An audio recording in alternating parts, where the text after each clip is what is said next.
Di zaman dahulu, hidup seorang nabi yang penuh keteguhan hati dan keberanian luar biasa dalam menyebarkan ajaran tauhid, yaitu Nabi Ibrahim alaihissalam.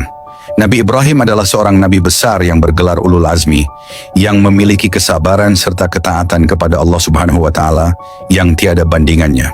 Dalam Al-Quran, namanya disebutkan hingga 69 kali, menandakan pentingnya ajaran serta peristiwa hidupnya sebagai pedoman untuk umat manusia, terutama dalam hal pengajaran tauhid. Kisah Nabi Ibrahim alaihissalam dipenuhi dengan pelajaran mendalam tentang keimanan dan pengorbanan yang dapat menjadi teladan bagi para orang tua dalam mendidik anak-anak tentang hakikat keesaan Allah Subhanahu wa taala.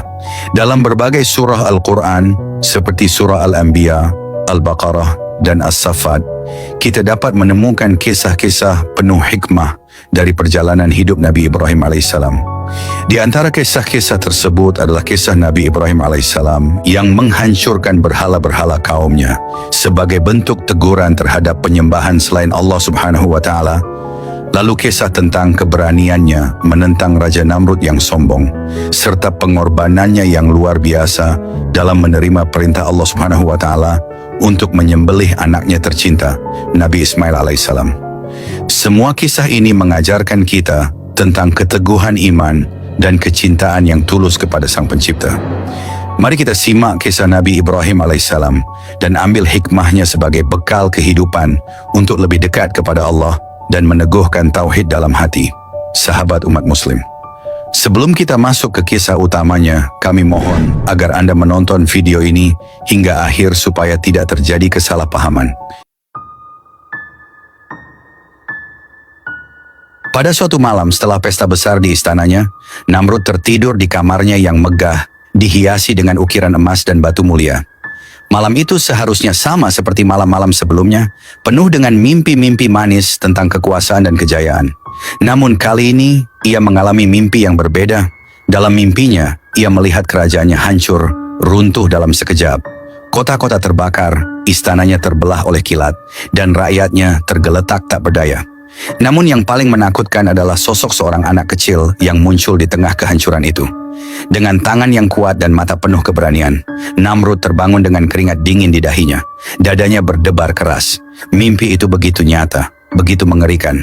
Ia memanggil para penasihatnya pada pagi harinya, termasuk Azar, seorang pembuat patung yang terkenal, dan ayah dari Ibrahim alaihissalam. Di dalam aula besar istana, para penasihat berkumpul. Azar berdiri di sisi kanan Namrud dengan kepala tertunduk seperti biasa. "Apa arti mimpi ini?" tanya Namrud dengan suara yang bergetar. "Aku melihat kehancuran kerajaanku. Apakah ini sebuah pertanda?" Para penasihatnya saling berpandangan dengan cemas. Tidak ada yang berani berbicara. Namrud yang biasanya tegar dan penuh percaya diri, kini tampak berbeda. Wajahnya pucat dan matanya menyiratkan ketakutan yang belum pernah mereka lihat sebelumnya. Azar yang dikenal sebagai orang bijak memberanikan diri untuk berbicara. "Tuanku, mimpi seperti itu bukanlah hal yang bisa diabaikan. Bisa jadi ini adalah peringatan dari alam atau mungkin sesuatu yang lebih besar," katanya dengan hati-hati. Namrud terdiam, merenungkan kata-kata Azar.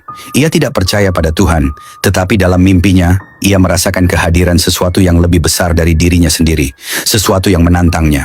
"Apa yang harus kulakukan?" tanya Namrud akhirnya. Suaranya terdengar putus asa. Salah satu penasihatnya yang dikenal dengan kemampuan ramalannya berdiri dan berbicara. "Tuanku, menurut ilmu kami, mimpi seperti itu menandakan bahwa ada seseorang yang akan lahir malam ini, seorang anak yang akan menjadi ancaman bagi kekuasaanmu. Anak itu mungkin akan menghancurkan kerajaanmu, seperti yang engkau lihat dalam mimpi." Namrud tertegun. "Anak? Bagaimana mungkin seorang anak bisa menghancurkan kekuasaan sebesar ini? Tangkap semua bayi laki-laki yang lahir malam ini," perintah Namrud dengan marah. "Bunuh mereka semua. Aku tidak akan membiarkan siapapun meruntuhkan kekuasaanku." Perintah itu segera dilaksanakan.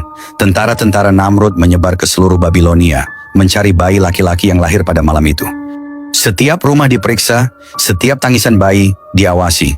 Tidak ada satu pun yang lolos dari pengawasan mereka. Puluhan bayi laki-laki dibunuh malam itu. Semua dalam upaya untuk mencegah takdir yang Namrud takutkan.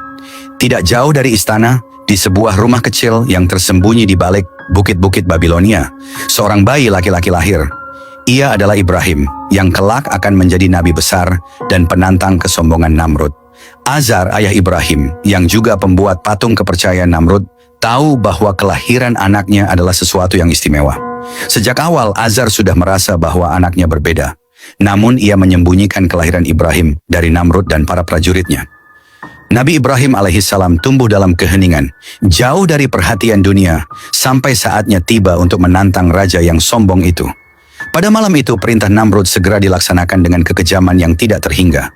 Para prajurit kerajaan bersenjatakan pedang dan tombak, menggeledah setiap rumah di Babilonia. Bayi-bayi laki-laki yang baru saja lahir dibunuh tanpa ampun. Jeritan para ibu yang kehilangan anak-anak mereka menggema di seluruh penjuru kota, menciptakan suasana penuh kengerian dan kepanikan. Namun di tengah kebrutalan itu, ada satu rumah yang terselamatkan, rumah Azar, ayah Nabi Ibrahim alaihissalam. Di dalam rumah itu, dalam kegelisahan yang mendalam, Azar berlari masuk ke kamar istrinya.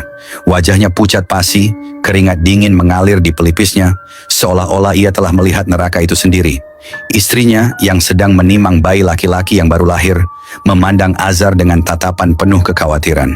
"Azar, ada apa?" tanya istrinya. Suaranya bergetar. Namrud. Azar terdiam sejenak, menelan ludah.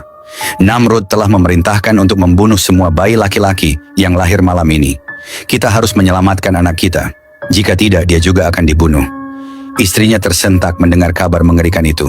Ia mendekap bayinya dengan erat, air mata mulai mengalir di pipinya. "Apa yang harus kita lakukan? Kemana kita harus pergi?" Dengan suara yang pelan namun tegas, Azar menjawab, "Kita harus membawanya ke hutan yang jauh dari sini. Kita harus menyembunyikannya di tempat yang tidak pernah terjangkau oleh Namrud dan para prajuritnya." Azar kemudian membawa istri dan bayinya ke sebuah gua yang terletak jauh di luar kota Babilonia, di tempat yang terpencil dan tidak diketahui orang banyak. Di dalam gua itu, bayi laki-laki mereka tumbuh dengan perlindungan Allah Subhanahu wa Ta'ala. Nabi Ibrahim alaihissalam dibesarkan di sana, jauh dari pandangan penguasa tiran Namrud. Sementara itu, di dalam kota, bayi-bayi laki-laki lainnya tewas di tangan para algojo yang kejam. Namun takdir Nabi Ibrahim alaihissalam sudah ditentukan oleh Allah Subhanahu wa Ta'ala untuk menjalankan misi kenabian.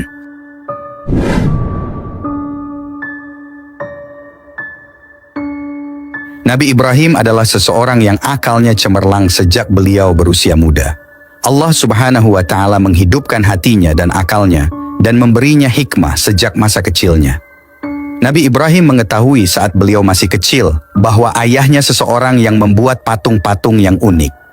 Pada suatu hari, ia bertanya terhadap ciptaan ayahnya, kemudian ayahnya memberitahunya bahwa itu adalah patung-patung dari Tuhan-Tuhan. Nabi Ibrahim sangat keheranan melihat hal tersebut. Kemudian timbul dalam dirinya melalui akal sehatnya penolakan terhadapnya. Uniknya, Nabi Ibrahim justru bermain-main dengan patung itu saat ia masih kecil. Bahkan terkadang ia menunggangi punggung patung-patung itu seperti orang-orang yang biasa menunggang keledai dan binatang tunggangan lainnya. Pada suatu hari, ayahnya melihatnya saat menunggang punggung patung yang bernama Marduk. Saat itu juga ayahnya marah dan memerintahkan anaknya agar tidak bermain-main dengan patung itu lagi. Ibrahim bertanya, "Patung apakah ini, wahai ayahku? Kedua telinganya besar, lebih besar dari telinga kita." Ayahnya menjawab, "Itu adalah Marduk, Tuhan para Tuhan, wahai anakku, dan kedua telinga yang besar itu sebagai simbol dari kecerdasan yang luar biasa." Ibrahim tampak tertawa dalam dirinya, padahal saat itu beliau baru menginjak usia 7 tahun. Injil Barnabas melalui lisan Nabi Isa menceritakan kepada kita bahwa Nabi Ibrahim mengejek ayahnya saat beliau masih kecil. Suatu hari, Ibrahim bertanya kepada ayahnya, "Siapa yang menciptakan manusia, wahai ayahku?" Si ayah menjawab, "Manusia karena akulah yang membuatmu, dan ayahku yang membuat aku." Ibrahim justru menjawab, "Tidak demikian, wahai ayahku, karena aku pernah mendengar seseorang yang sudah tua yang berkata, 'Wahai Tuhanku, mengapa engkau tidak memberi aku anak?' Si ayah berkata, 'Benar, wahai anakku, Allah yang membantu manusia untuk membuat manusia, namun Dia tidak meletakkan tangannya di dalamnya. Oleh karena itu, manusia harus menunjukkan kerendahan di hadapan Tuhannya dan memberikan kurban untuknya." Kemudian Ibrahim bertanya lagi, "Berapa banyak Tuhan-Tuhan itu, wahai ayahku?" Si ayah menjawab, "Tidak ada jumlahnya, wahai anakku." Ibrahim berkata, Apa yang aku lakukan, wahai ayahku, jika aku mengabdi pada satu Tuhan, lalu Tuhan yang lain membenciku, karena aku tidak mengabdi padanya? Bagaimana terjadi persaingan dan pertentangan di antara Tuhan? Bagaimana seandainya Tuhan yang membenciku itu membunuh Tuhanku? Boleh jadi ia membunuhku juga." Si ayah menjawab dengan tertawa, "Kamu tidak perlu takut, wahai anakku, karena tidak ada permusuhan di antara sesama Tuhan. Di dalam tempat penyembahan yang besar terdapat ribuan Tuhan, dan sampai sekarang telah berlangsung 70 tahun. Meskipun demikian, belum pernah kita mendengar satu Tuhan memukul Tuhan yang lain." Ibrahim berkata, "Kalau begitu terdapat suasana harmonis dan kedamaian di antara mereka?" Si ayah menjawab, "Benar." Ibrahim bertanya lagi, "Dari apa Tuhan-Tuhan itu diciptakan?" Orang tua itu menjawab, "Ini dari kayu-kayu pelepah kurma, itu dari zaitun, dan berhala kecil itu dari gading. Lihatlah alangkah indahnya, hanya saja ia tidak memiliki nafas." Ibrahim berkata, "Jika para Tuhan tidak memiliki nafas, maka bagaimana mereka dapat memberikan nafas? Bila mereka tidak memiliki kehidupan, bagaimana mereka memberikan kehidupan? Wahai ayahku, pasti mereka bukan Allah." Mendengar ucapan Ibrahim itu, sang ayah menjadi geram dan marah sambil berkata, "Seandainya engkau sudah dewasa, niscaya aku pukul dengan kapak ini." Ibrahim berkata, "Wahai ayahku, jika para Tuhan membantu dalam penciptaan manusia, maka bagaimana mungkin manusia menciptakan Tuhan? Jika para Tuhan diciptakan dari kayu, maka membakar kayu merupakan kesalahan besar. Tetapi katakanlah, wahai ayahku, bagaimana engkau menciptakan Tuhan-Tuhan dan membuat baginya Tuhan yang cukup baik? Namun bagaimana Tuhan-Tuhan membantumu untuk membuat anak-anak yang cukup banyak, sehingga engkau menjadi orang yang paling kuat di dunia?" Selesailah dialog antara Ibrahim dan ayahnya dengan terjadinya pemukulan oleh si ayah terhadap Ibrahim. Kemudian berlalulah hari demi hari dan Ibrahim menjadi besar. Sejak usia anak-anak, hati Ibrahim menanam rasa benci terhadap patung-patung yang dibuat oleh ayahnya sendiri. Ibrahim tidak habis mengerti bagaimana manusia yang berakal membuat patung-patung dengan tangannya sendiri. Kemudian setelah itu ia sujud dan menyembah terhadap apa yang dibuatnya. Semenjak kecil, Nabi Ibrahim memang membenci berhala-berhala yang disembah sebagai Tuhan oleh ayahnya dan orang-orang Pasa masa itu. Pada suatu hari Ibrahim bersama ayahnya masuk di tempat penyembahan. Saat itu terjadi suatu pesta dan perayaan di hadapan patung-patung. Dan di tengah-tengah perayaan tersebut, terdapat seorang tokoh dukun yang memberikan pengarahan tentang kehebatan Tuhan berhala yang paling besar. Dengan suara yang penuh penghayatan, dukun itu memohon kepada patung agar menyayangi kaumnya dan memberi mereka rezeki. Tiba-tiba keheningan saat itu dipecah oleh suara Ibrahim yang ditujukan kepada tokoh dukun itu. "Hai tukang dukun, ia tidak akan pernah mendengarmu. Apakah engkau meyakini bahwa ia mendengar?" Saat itu manusia mulai kaget. Mereka mencari dari mana asal suara itu. Ternyata mereka mendapati bahwa suara itu suara Ibrahim. Lalu tokoh dukun itu mulai menampakkan kerisauan dan kemarahannya. Tiba-tiba si ayah berusaha menenangkan keadaan dan mengatakan bahwa anaknya sakit dan tidak mengetahui apa yang dikatakan. Lalu keduanya keluar dari tempat penyembahan itu. Si ayah menemani Ibrahim menuju tempat tidurnya dan berusaha menidurkannya dan meninggalkannya setelah itu. Namun, Ibrahim tidak begitu saja mau tidur ketika beliau melihat kesesatan yang menimpa manusia. Beliau pun segera bangkit dari tempat tidurnya. Beliau bukan seorang yang sakit. Beliau merasa dihadapkan pada peristiwa yang besar.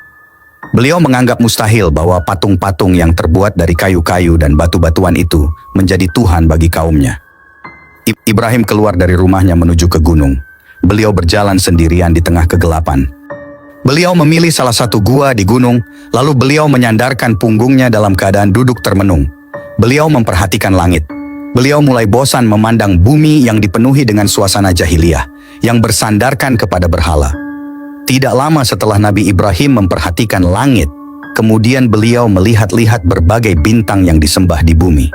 Saat itu hati Nabi Ibrahim sebagai pemuda yang masih belia merasakan kesedihan yang luar biasa. Lalu beliau melihat apa yang di belakang bulan dan bintang. Hal itu sangat mengagumkannya. Mengapa manusia justru menyembah ciptaan Tuhan? Bukankah semua itu muncul dan tenggelam dengan izinnya? Nabi Ibrahim mengalami dialog internal dalam dirinya. Allah Subhanahu wa Ta'ala menceritakan keadaan ini dalam surah Al-An'am. Dan ingatlah, di waktu Ibrahim berkata kepada bapaknya Azar, "Pantaskah kamu menjadikan berhala-berhala sebagai Tuhan-Tuhan? Sesungguhnya aku melihat kamu dan kaummu dalam kesesatan yang nyata. Dan demikianlah kami perlihatkan kepada Ibrahim tanda-tanda keagungan, kami yang terdapat di langit dan di bumi, dan kami memperlihatkannya, agar Ibrahim itu termasuk orang-orang yang yakin." Ketika malam menjadi gelap, dia melihat sebuah bintang, lalu dia berkata, "Inilah Tuhanku." Tetapi tatkala bintang itu tenggelam, dia berkata, "Saya tidak suka kepada yang tenggelam." Al-Quran Surah Al-An'am 74-76. Kita ketahui bahwa di zaman Nabi Ibrahim, manusia menjadi 3 bagian. Sebagian mereka menyembah berhala, sebagian lagi menyembah bintang, dan sebagian yang lain menyembah para raja. Hari demi hari berlalu sejak saat itu. Nabi Ibrahim terus menentang para penyembah berhala, matahari, bulan, dan raja. Pada satu waktu terjadi perselisihan antara Nabi Ibrahim dengan kaumnya. Tentu yang termasuk orang yang paling menentang beliau dan marah kepada sikap beliau, itu adalah ayahnya. Akhirnya, si ayah dan si anak terlibat dalam pergulatan yang sengit, di mana kedua-duanya dipisahkan oleh prinsip-prinsip yang berbeda. Si anak bertengger di puncak kebenaran bersama Allah Subhanahu wa Ta'ala, sedangkan si ayah berdiri bersama kebatilan. Si ayah berkata kepada anaknya, "Sungguh besar ujianku kepadamu wahai Ibrahim. Engkau telah berkhianat kepadaku dan bersikap tidak terpuji kepadaku." Ibrahim menjawab, "Wahai bapakku, mengapa kamu menyembah sesuatu yang tidak dapat mendengar, tidak melihat dan tidak dapat menolong kamu sedikit pun? Wahai bapakku, sesungguhnya telah datang kepadaku sebagian ilmu pengetahuan yang tidak datang kepadamu. Maka ikutilah aku, niscaya aku akan menunjukkan kepadamu jalan yang lurus. Wahai bapakku, janganlah kamu menyembah setan, sesungguhnya setan itu durhaka kepada Tuhan yang Maha Pemurah. Wahai bapakku, sesungguhnya aku khawatir bahwa kamu akan ditimpa azab dari Tuhan yang Maha Pemurah sehingga engkau menjadi kawan bagi setan." Al-Quran Surah Maryam ayat 42-45. Sang ayah segera bangkit, dan ia tak kuasa lagi untuk meledakkan amarahnya kepada Ibrahim. "Bencikah kamu kepada Tuhan-Tuhanku, hai Ibrahim? Jika kamu tidak berhenti, maka niscaya kamu akan aku rajam, dan tinggalkanlah aku buat waktu yang lama." Al-Quran Surah Maryam ayat 46. "Jika engkau tidak berhenti dari dakwahmu ini, sungguh aku akan merajammu, aku akan membunuhmu dengan pukulan batu. Demikian balasan siapapun yang menentang Tuhan. Keluarlah dari rumahku, aku tidak ingin lagi melihatmu, keluar." Akhirnya pertentangan itu membawa akibat pengusiran Nabi Ibrahim dari rumahnya. Dan beliau pun terancam pembunuhan dan perajaman. Meskipun demikian, sikap Nabi Ibrahim tidak pernah berubah. Beliau tetap menjadi anak yang baik dan nabi yang mulia. Beliau berdialog dengan ayahnya dengan menggunakan adab para nabi dan etika para nabi. Ketika mendengar penghinaan, pengusiran, dan ancaman pembunuhan dari ayahnya, beliau berkata dengan lembut, "Semoga keselamatan dilimpahkan kepadamu. Aku akan meminta ampun bagimu kepada Tuhanku. Sesungguhnya Dia sangat baik kepadaku, dan aku akan menjauhkan diri darimu dan dari apa yang kamu sembah selain Allah Subhanahu wa Ta'ala, dan aku akan berdoa kepada Tuhanku. Mudah-mudahan aku tidak akan kecewa dengan berdoa kepada Tuhanku." Al-Quran Surah Maryam ayat 47-48.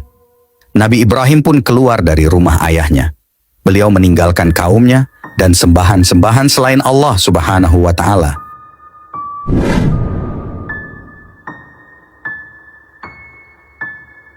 Tahun demi tahun berlalu, dan Nabi Ibrahim alaihissalam semakin dewasa. Di dalam hutan yang sunyi, dia belajar dari alam sekitar dan dari petunjuk-petunjuk yang Allah Subhanahu wa Ta'ala berikan kepadanya. Dia menyaksikan bintang-bintang di langit, matahari yang terbit dan tenggelam, bulan yang bercahaya di malam hari, dan dia mulai merenungkan tentang penciptaan alam semesta. Hatinya mulai dipenuhi dengan keyakinan bahwa semua ini tidak mungkin diciptakan oleh berhala-berhala yang disembah masyarakat Babilonia. Ada satu Tuhan yang sejati, dan Nabi Ibrahim alaihissalam merasa terpanggil untuk memberitahukan kebenaran ini kepada orang-orang. Nabi Ibrahim alaihissalam tumbuh besar di tempat yang jauh dari Babilonia, di hutan yang sepi dan terasing.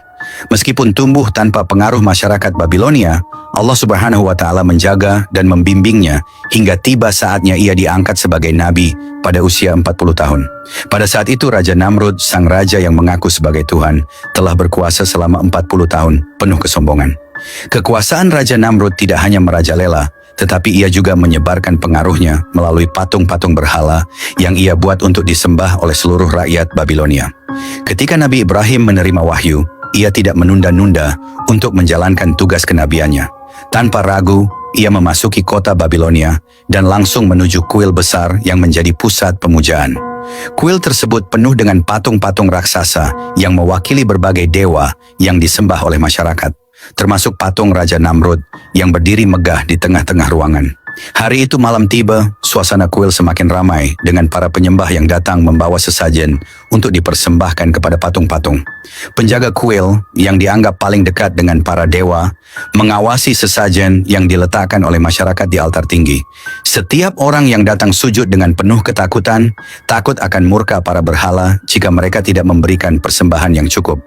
Nabi Ibrahim alaihissalam dengan penuh keyakinan memasuki kuil tersebut. Tidak seorang pun mengenalnya karena ia berasal dari luar Babilonia, namun kehadirannya segera menarik perhatian. Dengan langkah pasti, Nabi Ibrahim alaihissalam mendekati patung-patung besar itu, sesuatu yang dianggap mustahil oleh penduduk Babilonia. Mereka percaya bahwa mendekati patung saja bisa mendatangkan kutukan, apalagi menyentuhnya. Namun Nabi Ibrahim terus berjalan mendekat, matanya fokus pada altar di mana sesajen-sesajen diletakkan. Tanpa ragu, Nabi Ibrahim alaihissalam mengambil sebuah apel yang telah disajikan di depan patung. Para penyembah menahan napas, tidak percaya bahwa ada seseorang yang berani mengambil sesajen itu. Namun Nabi Ibrahim tidak berhenti di situ. Ia menggigit apel tersebut dan sambil mengunyah, ia menatap patung-patung dengan tatapan penuh tantangan. "Wahai yang dianggap Tuhan oleh masyarakat Babilonia," seru Nabi Ibrahim alaihissalam dengan suara lantang, "aku telah mengambil apelmu. Apakah kau tidak marah?" Keheningan menyelimuti kuil. Patung itu tentu saja tidak merespons. Nabi Ibrahim alaihissalam mengulangi lagi dengan suara yang lebih keras, "Wahai yang dianggap Tuhan oleh masyarakat Babilonia, aku telah memakan apelmu. Mengapa kau tidak marah?" Sekali lagi tidak ada respons dari patung itu. Para penyembah mulai saling berpandangan dengan penuh kebingungan dan ketakutan. Mereka telah hidup dengan keyakinan bahwa patung-patung ini memiliki kekuatan ilahi, tetapi mengapa mereka tidak menunjukkan kemarahan? Untuk ketiga kalinya, Nabi Ibrahim alaihissalam menghadap patung besar itu dan berseru, "Wahai yang dianggap Tuhan oleh masyarakat Babilonia, aku telah mengambil dan memakan sesajenmu. Mengapa kau diam saja?" Namun patung itu tetap bisu, tidak mampu melakukan apapun. Pada titik ini, para penyembah mulai merasa gelisah. Kepercayaan mereka mulai goyah, tetapi mereka belum berani mengungkapkan keraguan mereka. Setelah menguji dewa-dewa palsu dengan cara melempar apel ke wajah patung-patung, Nabi Ibrahim alaihissalam tak berhenti di situ. Ketika orang-orang Babilonia melihat bahwa patung-patung itu tidak mampu bereaksi meskipun dihina, mereka mulai ragu, tapi ketakutan masih menguasai hati mereka. Nabi Ibrahim alaihissalam tidak terhenti hanya dengan tindakan tersebut. Ia berkata kepada masyarakat Babilonia, "Wahai Tuhan-Tuhan yang kalian sembah, kalian tidak layak disembah jika hanya diam tak berdaya. Tuhan sejati adalah Allah Subhanahu wa Ta'ala yang menciptakan langit dan bumi." Dengan kata-kata itu, Nabi Ibrahim alaihissalam mulai merencanakan tindakan lebih besar untuk menggoyahkan keyakinan mereka. Setelah meninggalkan kuil, Nabi Ibrahim alaihissalam kembali dengan membawa sebuah kampak besar. Malam itu, saat kuil sepi dan hanya dijaga oleh seorang penjaga, Nabi Ibrahim alaihissalam menghancurkan patung-patung kecil satu persatu. Kepala dan tangan patung-patung itu dipotong dan dilempar ke lantai, meninggalkan pemandangan yang kacau balau. Namun Nabi Ibrahim alaihissalam menyisakan satu patung, patung terbesar yang merupakan patung Raja Namrud, raja yang dianggap sebagai Tuhan oleh rakyat Babilonia. Dengan cerdik, Nabi Ibrahim alaihissalam menaruh kampaknya di tangan patung Raja Namrud, seolah-olah patung itu yang bertanggung jawab atas kehancuran patung-patung lainnya. Setelah menyelesaikan tindakannya, Nabi Ibrahim alaihissalam pergi dengan tenang meninggalkan kuil. Keesokan paginya, masyarakat Babilonia datang ke kuil untuk beribadah seperti biasa. Tetapi mereka terkejut melihat pemandangan yang porak-poranda. Patung-patung yang mereka sembah hancur berserakan, hanya menyisakan patung Raja Namrud yang utuh dengan kampak di tangannya. "Siapa yang melakukan ini?" teriak mereka dengan marah. Penjaga kuil yang menyaksikan kejadian malam itu menunjuk Nabi Ibrahim alaihissalam. Ibrahim, dialah yang melakukannya semalam. Mereka segera memanggil Nabi Ibrahim untuk dihadapkan kepada mereka. Ketika Nabi Ibrahim tiba, mereka menuntut jawaban, apakah engkau yang menghancurkan Tuhan-Tuhan kami? Dengan tenang, Nabi Ibrahim alaihissalam menjawab, lihatlah siapa yang memegang kampak itu. Tanyakan pada patung besar itu. Mungkin dia yang menghancurkan patung-patung lain. Kalau dia bisa berbicara, tentu dia akan menjawab. Orang-orang Babilonia tertegun mendengar jawaban Nabi Ibrahim. Beberapa mulai berpikir bahwa mungkin memang benar patung-patung ini hanyalah buatan manusia yang tidak bisa apa-apa. Namun, sebagian lain tetap terjebak dalam keyakinan mereka dan merasa terhina. Meski ada keraguan di antara sebagian masyarakat Babilonia, beberapa orang yang masih keras kepala memutuskan untuk melapor kepada raja mereka, Raja Namrud. Mereka merasa bahwa tindakan Nabi Ibrahim adalah penghinaan besar dan harus dihukum. Mereka mendatangi istana dan memberitahu Raja Namrud tentang apa yang dilakukan Nabi Ibrahim di kuil. Raja Namrud, yang selama ini dianggap sebagai Tuhan oleh rakyatnya, merasa terancam. Ia tahu bahwa tindakan Nabi Ibrahim adalah ancaman langsung terhadap kekuasaannya dan otoritasnya sebagai dewa di Babilonia. Tanpa ragu, ia memerintahkan agar Nabi Ibrahim alaihissalam dibawa ke istananya untuk diadili. Nabi Ibrahim alaihissalam yang sudah siap menghadapi konsekuensi dari tindakannya berkata kepada para utusan Raja Namrud, tidak perlu kalian melapor kepada rajamu, aku akan datang sendiri ke istana. Pagi itu Nabi Ibrahim dengan penuh keberanian berjalan menuju istana Raja Namrud. Tempat raja duduk di singgasananya, dikelilingi oleh rakyat yang selalu menyembahnya dan memohon bantuan darinya. Setiap hari istana penuh dengan orang-orang yang meminta makan, perlindungan atau kekayaan dari Raja Namrud, menganggapnya sebagai dewa yang mampu memenuhi segala kebutuhan mereka. Namun hari itu akan berbeda. Nabi Ibrahim alaihissalam datang bukan untuk memohon, melainkan untuk menghadapi Raja Namrud dengan kebenaran yang hakiki. Ketika dia tiba di hadapan Raja Namrud, semua mata tertuju padanya. Ada ketegangan di udara saat Nabi Ibrahim alaihissalam berdiri tegak di depan raja yang mengklaim dirinya sebagai Tuhan. Raja Namrud menatap Nabi Ibrahim dengan tajam dan berkata, siapa kau yang berani menghina Tuhan-Tuhan kami dan menantangku di hadapan rakyatku?